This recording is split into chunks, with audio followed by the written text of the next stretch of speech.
나눠드린 유임을 보시겠습니다. 오늘은 12월 셋째 주 어린 양의 혼인잔치. 요한계시록이 믿는 사람들에게는 복음입니다. 그랬을 때 가장 절정을 이루는 그러한 내용이 되겠습니다. 본문은 요한계시록 19장 1절에서 10절이고요. 찬송가는 179장에서 175장 쓰면 좋겠습니다. 아이스 브레이크 하시고요. 특별히 감사한 것이 어제 우리 1, 2구역 합동으로 구역 예배 드릴 때 세렌디피티 아이디어를 말씀드렸는데 참 잘 어르신들께서 나눠주셔가지고 부드럽게 이렇게 구역 예배를 시작하는 것을 보면서 또 은혜를 받았습니다.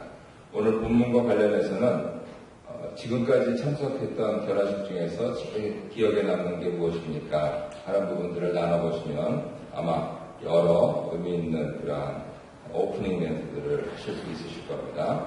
요한계시록 19장 본문은 음녀의 멸망 그리고 신부의 혼인 이 대조를 이룹니다.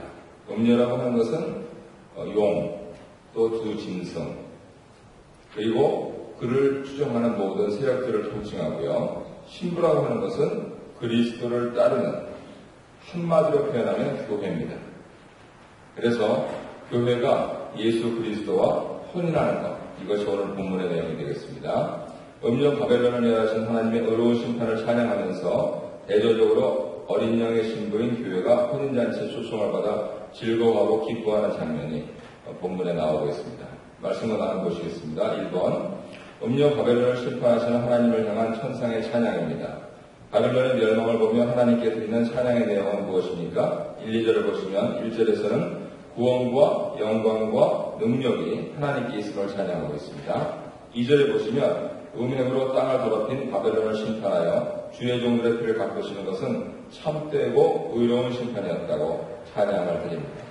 바벨론의 멸망을 보면서 즐거워하라 하는 천사의 말이 18장 20절에 있는데요.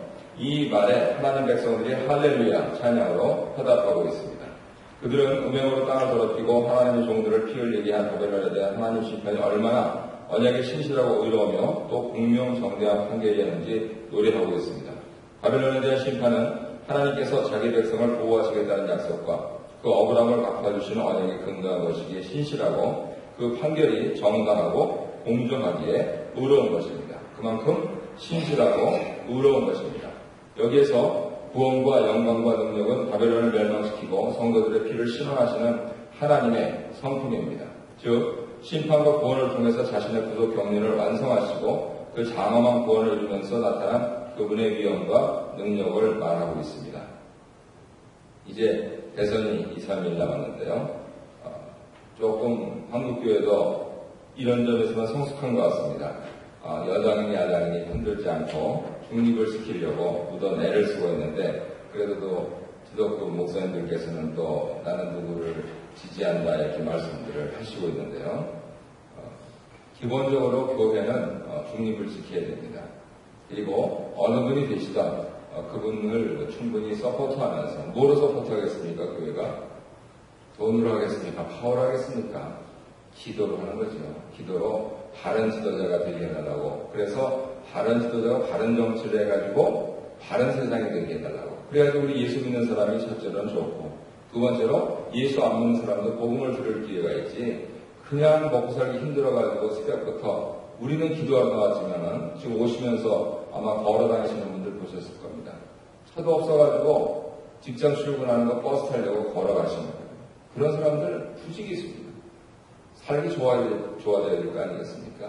그랬을 때 그 바른 지도자들이 바르게 해야지 백성들이 좋은 것이니까. 그래서 우리가 교회는 기도로서 돕는 그러한 기관이다 라고 하는 것을 분명히 성격으로 규정해야지 여기 줄 서고 저기 줄 서고 입법해달라고 하고 그렇게 하면 안 됩니다. 그거는 이제 차차로 부서질 것이라고 믿어지고요.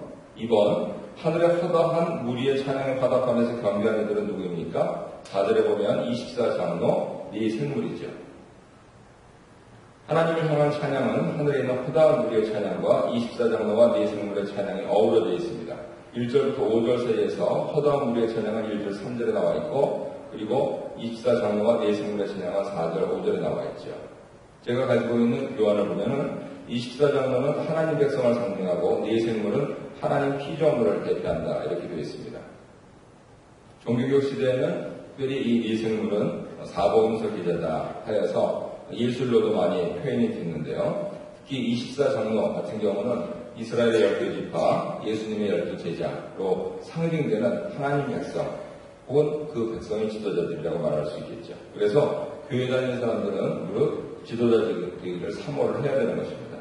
4장 5장에서 이들은 창조주 하나님의 위엄과 영광을 찬양하고 구속을 통해서 창조주 하나님의 영원한 계획을 완성시키실 예수 그리스도를 향한 새 노래를 불렀습니다. 5장 8절에 있고 4장 9절 10절에 있습니다. 이제 그들은 할렐루야로 서로 화답하면서 하나님의 심판과 구원의 참패로 이루어심을 찬양합니다.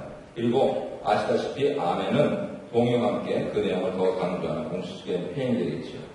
특별히 이 그룹 성경 공부에서는 나는 문제들이 참 좋습니다. 우리 잠도 깨실 겸 우리 나는 1번 한번 같이 읽으시죠. 시작. 바벨론의 멸망을 보며 즐거워하는 천사의 말에 하나님의 백성들이 기쁨의 찬양으로 화답합니다. 음행으로 땅을 더럽히고 주의 종들을 피 흘리게 했던 바벨론에 대한 하나님의 심판이 얼마나 의로운 판결인지를 고백한 것입니다. 살아가면서 오해받고 억울하고 부당하게 손해본 일들은 없습니까? 어떻게 견디고 극복했습니까? 함께 기도할 제목이 있다면 나눠봅시다. 예, 감사합니다. 특별히 기독교인들은 조금 억울하고 조금 손해보고 그리고 특별히 12장을 통해서 우리가 공부를 했습니다만 환난을 당하고 핍박을 당합니다. 그러면 7인의 재앙은 그거 어쩔 수가 없어요. 세상에 살고 있으니까 같이 당하는데 그래도 그것을 이길 힘을 주시고 7 나팔과 7 대접은 다 피하게 하십니다. 예수를 바르게 믿고 예수 믿는 사람답게 살면 그런데 예수 믿는 사람답게 사는 게 뭐냐? 세상 사람들이 비웃고 손가락질하면서 억울하고 손해보고 환난당하고 죽임당하고 그런데 최후 승리라는 그것을 가리켜서 말씀을 하시는 것이죠. 그 점에 대해서 많이 나눠보시면은요 적어도 교회 나오시는 분들은 그래도 그렇게 살려고 부던 애를 쓰십니다. 자기 이익보다는 내가 조금 손해보면서 좀 더 공공의 상과 하나님 나라의 유익 이런 부분들이 없을까라고 고민하시는 분들이기 때문에 많은 이야기들을 나누실 수 있습니다. 구역 모이시거나 또는 개인적으로 나의 삶을 특히 2012년 이 세모에 가만히 성찰해 보시거나 하시면서 하시면 은혜되는 일들이 많이 있으실 것이고 또 한 해 동안 하나님께서 어떻게 인도하셨나 하는 부분들에 대해서 감사하실 수 있으실 겁니다. 어제 인류구역 합동구역에서도 참 감사한 일들이 많으시더라고요. 그래서 그러한 일들은 내가 직접 들어야 돼요. 그러면 아무 일도 없이 지나는 것 같은데 저런 고민이 있으셨고 저런 참 얼마나 감정을 못 이루셨을까 하는 그러한 안타까움도 있으면서 한편으로는 다 이렇게 이기게 하시고 기쁨을 주신 하나님을 찬양하고 그래서 어제 박수 3번 하셨습니다. 그래가지고 감사하게 그래서 그러한 일들이 우리가 나도 이제 또 당할 수도 있고 나도 이길 수도 있고 하는 것이니까 미리 이렇게 모여서 신앙 훈련을 하시는 게 참 유익하다고 어제 다시 한번 깨달았습니다. 2번 문제 보겠습니다. 혼인 기약이 이르고 어린 양의 신부와 잔치가 준비됩니다. 주인공이 누구냐? 어린 양이십니다. 교회가 아닙니다. 어린 양이십니다. 1번 성도들이 크게 기뻐하며 하나님께 영광을 돌리는 이유가 무엇입니까? 6절 7절을 보시면 6절에 전능하신 하나님 통치 때문에 기뻐합니다. 영광 돌리고요. 7절에 어린 양의 혼인 기약이 이르렀고 어린 양의 아내가 자신을 스스로 준비하였기 때문에 그렇습니다. 어린 양의 아내는 교회면 교회가 자신을 스스로 준비하였다. 이것이 현대 교회가 명심해야 될 사항입니다. 1절에서 5절에 언급된 찬양이 음녀 바벨론에 대한 하나님의 종말론적 심판과 관련해서 하나님의 신실하심과 의로우심을 찬양하는 데 집중하고 있는 반면에 6절에서 10절에서 언급된 송영은 전능하신 하나님 통치와 어린 양의 혼인잔치가 더욱 밀접하게 관련되어 있습니다.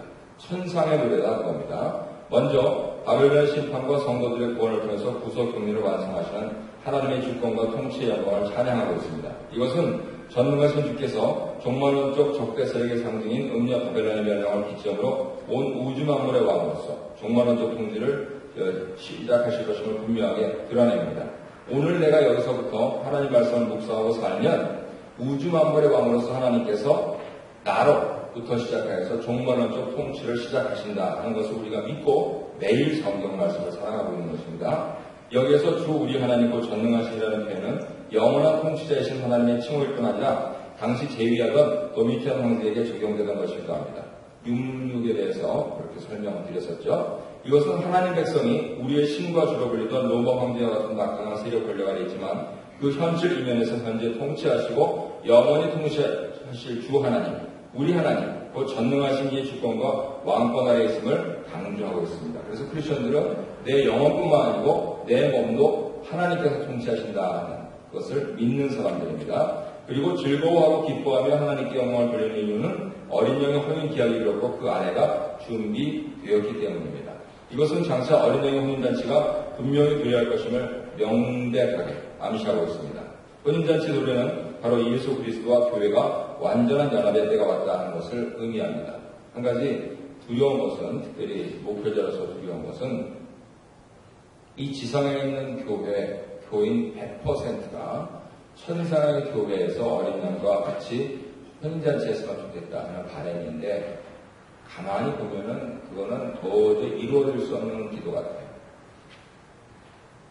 그게 참 안타까운 일입니다. 신앙이라고 하는 게 간단합니다. 근데 신앙이 어려워요. 간단한 신앙이 어렵습니다. 예수 믿기 어렵습니다.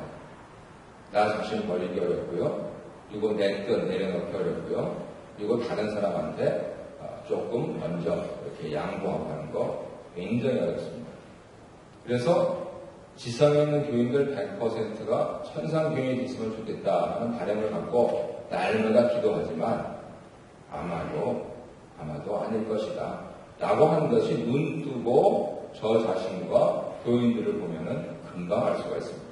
저희 예수 믿어가지고 어떻게 할까 하는 그러한 현상들이 교회 곳곳에 드러나고 있는데, 그래도 우리 교회는 묵상하는 교회인데 묵상하지 않는 교회는 어떨까? 그래서 지상 교인 100%가 천상 교인이 되는 것은 우리가 바라고 기도할 것인데 참 내가 거기에 누락되지 않도록 조심해야 되겠다라고 합니다. 이게 기후에 지나지 않기를 바랍니다. 그래서 이 지상에서 만나시던 교회, 더구나 이제 여러 교회 이렇게 다 세우시고 또 섬기시고 했던 그런 경험이 있으면 그때 조금 사소한 일로 감정이 좀 상했다 할지라도 결국 천국 가서 만날 사람들이다 라고 하면서 생각을 고쳐잡으시고 천상의 교인들로 같이 만나자 하는 걸로 우리가 더구나 이 이민 생활하면 참 좋을 것 같습니다. 이번 문제 보겠습니다. 어린 양의 신부에게 마련해준 예복은 무엇입니까? 무엇을 의미합니까? 8절에 보면 빛나고 깨끗한 세마포, 그것은 성도들의 옳은 행실을 의미합니다. 어린 양의 신부가 입을 빛나고 깨끗한 세마포 옷은 음료와 짐승이 입었던 붉은 빛과 자줏빛 옷과 뚜렷한 대조를 보입니다. 세마포는 원래 제사장이나 왕의 옷을 만드는 데 사용된 값진 천이었는데요. 이 천은 깨끗하고 빛나는데 이것은 어린 양의 신부로서의 교회의 특성인 정결과 충성과 신실을 반영한 것이고 구원받은 백성들이, 구속받은 성도들이 장차 누릴 영광을 암시하는 것입니다. 여기에서 옳은 행실은 문자적으로 옳고 바른 것에 대한 그 기대를 충족시켜주는 행위를 말하고 그것은 바로 어린 양의 교회로서 신부로서 교회가 신랑이신 주님을 위해서 자신을 준비시키는 행위를 가리킵니다. 그래서 우리가 공동회나 재직회나 또 당회나 할 때 보면은 다소 이렇게 좀 언성을 높이는 경우들이 왕왕 있습니다. 그런데 그것이 그 목적이 옳고 바른 것에 대한 기대를 충족시키기 위해서였다면 비록 사람이 감정이 있어가지고 조금 상할 수는 있습니다. 감정이. 그런데 지나고 나면은 저들은 저렇게 싸울 정도로 서로 사랑하는구나. 왜요? 이 진리가 있기 때문에 그렇습니다. 이것을 우리 가정생활에 적용을 하면은 남편과 아내가, 부모와 자녀가 싸우는데 자기가 잘났다고 자기 의사를 관철시키려고 싸우는 게 아니고 상대방을 위하여서 진심으로 사랑하는 마음으로 조언을 해주고 하면서 그 사람이니까 어쩌서 조금 언쟁이 일어나더라도 지나고 나면은 맞아, 나를 사랑하니까 그런 거지 라고 하는 그러한 생각이 들면 그게 사랑하는 사이라는 거죠. 그래서 평화라고 해가지고 전혀 싸움이 없다, 그건 말이 안 되는 소리입니다. 그거는 있을 수가 없는 일이고, 그랬을 때 과연 이 진리에 바탕한 평화가 이루어질 것인가 하는 것. 그것이 바로 흰옷 입은 사람들의 특성이 되겠습니다. 그리고 심지어는 그 흰옷에 피를 흘릴 정도로 순교의 각오까지도 하면서 실천까지도 하면서 기독교의 증인들이 살아왔기 때문에 오늘날 교회가 여전히 지속되고 있는 것이죠. 조심할 것은 단지 도덕적이고 율법적인 의, 내가 잘났다가 아닙니다. 네가 맞다, 이게 맞습니다. 도덕적이고 율법적인 것은 자기 자신 중심으로 자꾸만 생각을 하는데, 하나님 말씀 중심으로 해서 남을 나보다 낫게 여기고 죽게 하듯이 단마음으로 상대방을 대하고 하면은 바로 사랑하는 관계가 된다, 그것입니다. 이렇게 하는 것 속에서 자신의 피로 성령하신 주님에 대한 순종을 하는 그 응답을 보이는 것이고, 신랑이신 주님에 대한 신부의 순결과 정절을 의미하는 것이죠. 그래서 영어 쓰는 사람들이 늘 하듯이 What would Jesus do? WWJD. 예수님이시라면 어떻게 했을까? 왜요? 나는 예수님의 신부니까 라고 하는 그 사상과 신앙을 추출하게 가질 수 있는 것이죠. 저는 이런 점에서 우리 교회는 상당히 상대적인 의미에 있다, 이렇게 봅니다. 별로 재미가 없잖아요. 내년도 이제 계획을 세우고 저희 연말이 되니까 바빠지는데요. 가만히 올해 1월부터 한 거 지금 교회 보면은 다 칼렌더에 나와 있습니다. 계획 세우기도 쉬워요. 첫째는 별로 한 게 없습니다. 첫째는 별로 한 게 없고, 그리고 두 번째로는 그리고 제가 별로 한 게 없고, 여러 성도님들께서 많이 봉사하시고 하셔서 됐기 때문에, 그래서 내년도 올해처럼 가면 되겠구나. 그리고 가만 보니까 신정 있죠, 구정 있죠. 열어보니까 이거 이 놀이 했네 하면서 이제 내년에 또 어떻게 할까? 올해는 이렇게 조금 좋은 건 이거고 안 좋은 건 이거니까 안 좋은 걸 좀 고쳐나가야지 하는 그런 참 좋은 교회라는 거죠. 근데 다른 교회 행사를 보면은 목사님께서 너무 이 스트레스가 심하시니까 어딜 가시냐면 기도원을 가시죠. 그렇죠? 크리스천 신문에 보니까 저는 기도원을 안 가고 슬슬 걸으면서 올해는 뭐 했나 하고 이렇게 보는 좋은 교회 목사님들 너무 감사하더라고요. 나는 머리 싸매고 짐 싸들고 기도원에 가서 일주일 있어가지고 내년도 계획을 다 해가지고 또 장로님들 허락받고 이렇게 하려고 하는 그런 교회가 아니고 참 올해하고 내년하고 똑같이 가면 되지 뭐 크게 변동이 있습니까? 워낙 안 해가지고 내년에는 그래도 노회활동도 좀 있고 그렇게 할 테니까 그런 것만 조금씩 하면 되고요. 내년에 그래서 예산도 일감을 좀 줄이고 있습니다.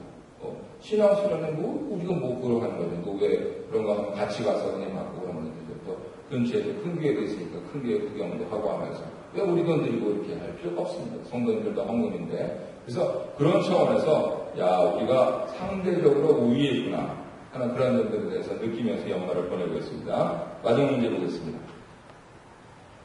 오늘 본문에서는 누가 복 있는 사람이라고 말합니까? 9절에 보면 어린 양의 혼인잔치에 청함을 받은 사람. 잘난 사람들, 못난 사람들이 아니고 힘 있는 사람들, 힘없는 사람들이 아니고 그러한 모든 변증법적 정관합의 원리를 뛰어넘는 어린 양의 혼인잔치에 청함을 받은 사람. 그래서 이 아침에 내가 기도를 드리면서 스스로 자문할 것은 내가 어린 양의 혼인잔치에 인비테이션을 받았냐? 그 초청장이 나한테 있느냐? 내가 그날만을 기다리고 살고 있느냐? 몇 날 며칠 몇 시 그거는 오직 하나님만 아신다고 했는데 그 분명한 인비테이션을 갖고 내가 오늘을 살고 있느냐 하는 그 자세로 기도를 드리면 큰 은혜가 임할 줄 믿습니다. 여기서 잔치는 매우 친밀한 식탁교제를 말하고 혼인잔치는 완성될 하나님 나라에서 예수 그리스도와 친밀한 교제를 누릴 수 있는 완전한 연합을 의미합니다. 그 영광스러운 잔치에 청함을 받은 것이 복인 것이죠. 그래서 오늘날 한국에 대형화되고 또 상업화되고 또 황금화되고 하는 교회들의 그런 것들의 경쟁을 올리면서 이구동성으로 나오는 입장이 무엇이냐면 교회가 가르쳐야 될 복이 하나님과 평생 토라, 하나님을 즐거워하고 하나님을 사랑하고 하나님께서 내려주시는 그 복을 받는 것이다. 그걸 기억하고 하는 게 이게 교회가 가르칠 복이지, 내가 잘 돼. 어떻게 잘 되냐. 그냥 일확천금이어가지고 내 자녀가 되고 어떻게 잘 되냐. 다른 자녀들 다 가고 싶어하는 학교에 가고, 또 우리 친척들 중에서 또 이 줄을 댈 만한 사람들이 또 각기각층에 많이 있고, 이거 없는 것보다는 있는 게 좋습니다. 또 급행을 해야 돼, 급행료를 지불해야 될 때도 있으니까 좋기는 좋은데, 그러나 그것은 교회에서만 가르치는 복이 아닙니다. 그것은 세상 사람들이면 누구나 갖고 싶어하는 복입니다. 복과 돼서 문제죠. 교회가 가르쳐야 될 복은 그러한 모든 인간의 생사복을 주관하시는 하나님과 더불어서 즐거워하고 하나님 중심으로 살아갈 때에 오늘도 나에게 일용할 양식을 주시고 내가 함께 사랑할 수 있는 사람들, 실제로 사랑을 안 하잖아요. 그죠? 사랑해서 안 될 사람을 사랑한다고 그러지 않아요? 그랬을 때 그럼에도 불구하고 사랑해야만 하는 사람들, 가장 가까운 사람들, 나한테 상처 주는 사람들, 그 사람들 그래도 사랑하기 때문에 같이 한 입을 한 지붕에 있는 사람들, 그리고 나가서 조금 범위를 넓혀가면은 일주일에 한 번이라도 만나면서 안녕하세요, 잘 지내셨습니까? 라고 인사하는 교회 가족들, 이러한 사람들을 나에게 주신 것을 감사하게 여기고 이 사람들을 통해서 내 인격을 단련시키시고 내 신앙을 단련시키시고 하나님께 감사하면서 거기서 조금 상처가 나면 이게 이러네, 내가 아직도 이게 좀 모자르네, 이렇게 할 일이지 저가 어떻고 이거 어떻고 그럴 성들은 아니라는 것이죠. 그래서 그런 차원에서 가만히 생각을 하면은 하나님을 믿고 하나님 중심으로 살아가는 것이 가장 큰 복이다. 힘든 이민 생활이었지만 벌써 캐나다에서 30년 이상 지내신 분들은 가만히 뒤를 돌아보시면 내가 열심히 해서 내 자녀들을 또 내 가족들을 내 교회를 이렇게 봉양하고 또 봉사하고 이렇게 해 온 것처럼 생각되지만 그 참 말할 수 없는 다른 사람들한테 나누기 힘든 그 어려운 환경 속에서 그 역경 속에서 결국 나를 일으켜 세워주신 분은 하나님이시다 라고 하는 그 사실을 기억하면 모든 것이 하나님께로부터 왔고 하나님으로 말미암고 하나님께로 돌아갑니다. 그러니 나는 하나님만 즐거워합니다. 그리고 여기 있는 사람들 내가 얼마나 오랜 동안 볼 수 있을지 모르지만 그러나 하나님 볼 수 있게 하신 날까지 열심히 최선을 다해서 사랑하다 하나님 나라 가겠습니다. 이렇게 하는 게 성도들의 삶이고 바로 그것이 복이라는 것이죠. 그러다가 내가 번 것보다도 우리 자녀들이 번 것이 2배가 많고 3배가 많고 그 자녀의 자녀가 버는 것이 또 그 자녀가 번 것보다 2배가 많고 3배가 많고 하면 그 가정이 일어나고 그 가업이 흥한다 하는 것이 역사 속에서 증명될 것입니다. 꼭 내 당대하려고 하지 마십시오. 그래서 우리는 그만큼 후대를 키우려고 노력을 하고 또 이 신앙유산을 전수하려고 최선을 다하고 있는 것이죠. 그런 점에서 또 이 자리에 계신 분, 특히 우리 자녀들이 없는데 우리 아이들 잘 이렇게 섬겨주시고 또 헌금하시면서 그들을 교육시키시고 하는데 최선 다해주시고 감사하고, 또 자녀가 계신 분들은 다른 대부분의 분들이 내 자녀를 위해서 그렇게 하시는데 참 고맙다, 감사하다 그렇게 하면서 그분들 자녀한테 나는 똑같이 할 수가 없으니 그분들에게만이라도 내가 인사부터 잘하고 그 다음에 조금 시간이 남고 돈이 있으면 같이 식사도 하면서 그렇게 성도의 교제를 나누겠다, 이렇게 아름다운 마음을 가지면은요 글자 그대로 천국 같은 교회가 됩니다. 이 교회 속에서 하나님께서 우리의 신앙을 훈련시키실 때 참 복이 무엇인가 라고 하는 부분들을 깨우치면서 주께서 기억하시고 주께서 또 사용하시는 종들이 특별히 연말에 그렇게 사용받으시는 종들이 되시길 바랍니다.